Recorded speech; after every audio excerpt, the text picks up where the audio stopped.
Salam alaikum, bismillah. On va continuer notre leçon de proportionnalité. On a vu dans la première partie la proportionnalité. Deuxièmement, on fait les tableaux de proportionnalité. Troisièmement, dans ce paragraphe, on va faire les représentations graphiques dans les situations où il y a des proportionnalités. On continue. On va faire un petit rappel.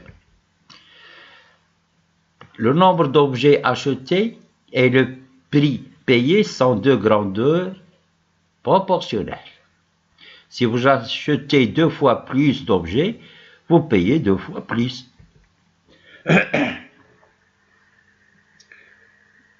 Et on a vu aussi que deux grandeurs sont proportionnelles si les valeurs de l'une s'obtiennent en multipliant, entre parenthèses, ou en divisant, les valeurs de l'autre par un même nombre non nul. Et cette proportionnalité, il nous permet des calculs simples comme la valeur unitaire. On va voir des exemples. Ici, le prix d'un litre de gasoil est 10 dirhams. On veut compléter ce tableau. Donc, le prix de 1 litre, c'est 10 dirhams. Maintenant, pour acheter 2 litres, combien on doit payer? Allez-y. Oui, on multiplie par 10. Donc, ça me donne 20. Pour 3 litres, on multiplie 30 dirhams. Et pour 5 litres, on paye 50 dirhams. Et pour 10 litres, on paye 100 dirhams.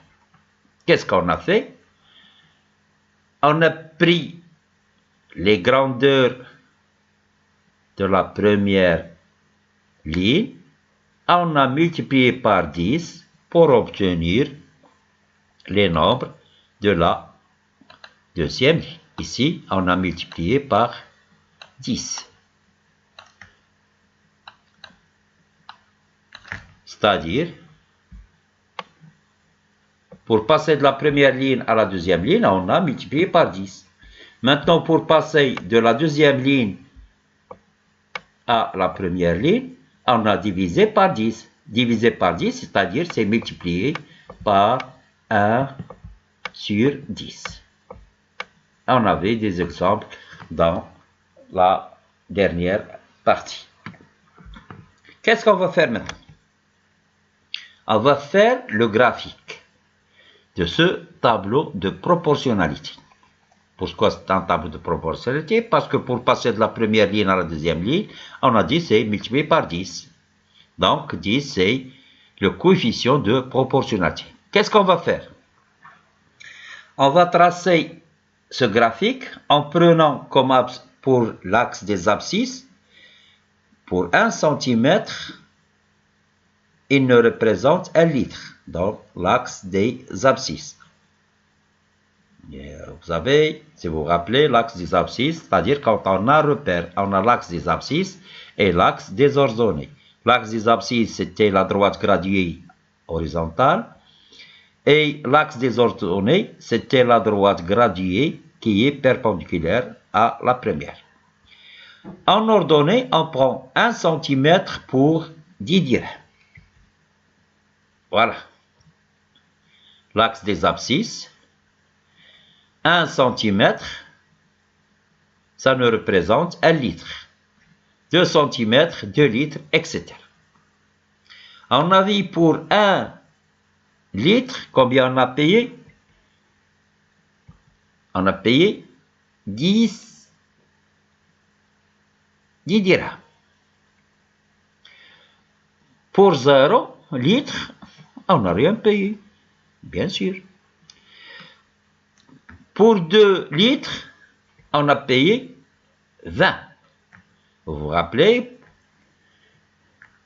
Par exemple, ici, 2 litres, on a payé 20. C'est-à-dire ce point est là pour abscisse 2 et pour ordonnée 20.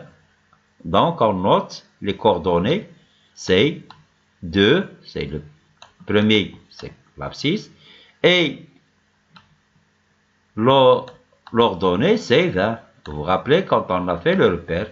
Donc, ce point-là, il a pour coordonnée de 20. Même chose, pour 3 litres, on paie 30. Pour 4 litres, on paie 40. Pour 5 litres, on paie 50, etc., etc.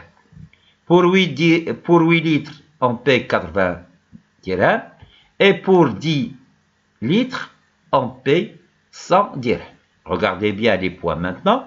Si je relis les points, je trouve que c'est une droite qui passe par l'origine.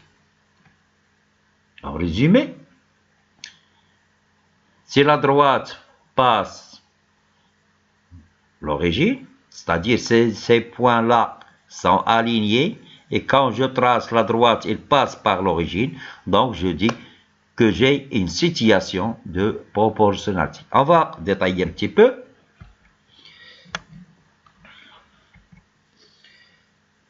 Bon, ces x et y sont proportionnels. Donc, si je un tableau de proportionnalité, donc la représentation graphique de y en fonction de x est une droite passant par l'origine. Par exemple, ici l'abscisse x, l'ordonnée y. À notre point, il a pour abscisse x2 et ordonnée y2. Ce point, il a pour abscisse x3, ordonnée y3, etc., etc. Donc, si je joins tous ces points-là, je trouve que c'est une droite qui passe par l'origine. Donc, on a une situation de proportionnalité.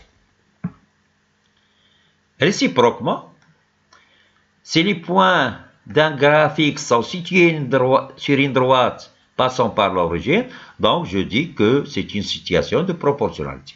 Ou bien le tableau qui constitue ce graphique est un tableau de proportionnalité. Très bien. On va faire des exemples. Comme règle, le graphique d'une situation de proportionnalité est représenté par des points alignés avec l'origine, c'est-à-dire c'est une droite qui doit passer ici par l'origine. Bon, par exemple, la première situation,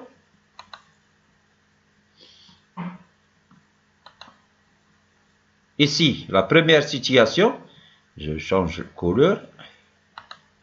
La première situation, regardez bien, les points ici sont alignés. Si je joins tous les points, ils passent par l'origine. Donc, cette graphique, c'est une situation de proportionnalité. Donc, le tableau que nous donne la représentation graphique, on dit que c'est un tableau de proportionnalité. On va voir l'autre.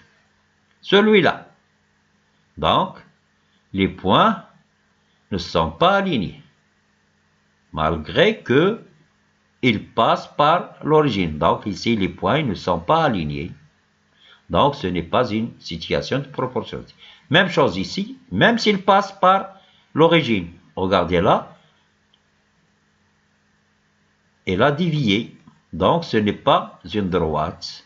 Donc, ce n'est pas une situation de proportionnalité. On va faire un autre exercice. Regardez bien ici le schéma. Les points sont alignés. Est-ce que c'est une situation de proportionnalité? Pourquoi? Non, parce que la droite ne passe pas par l'origine. On prend l'autre situation. Est-ce que c'est une situation de proportionnalité? Bien sûr que non, parce que ici, cette courbe n'est pas une droite qui passe par l'origine. Donc, ce n'est pas une situation de proportionnalité. On va voir ce troisième graphique. Est-ce que c'est une situation de proportionnalité? Regardez bien. Oui.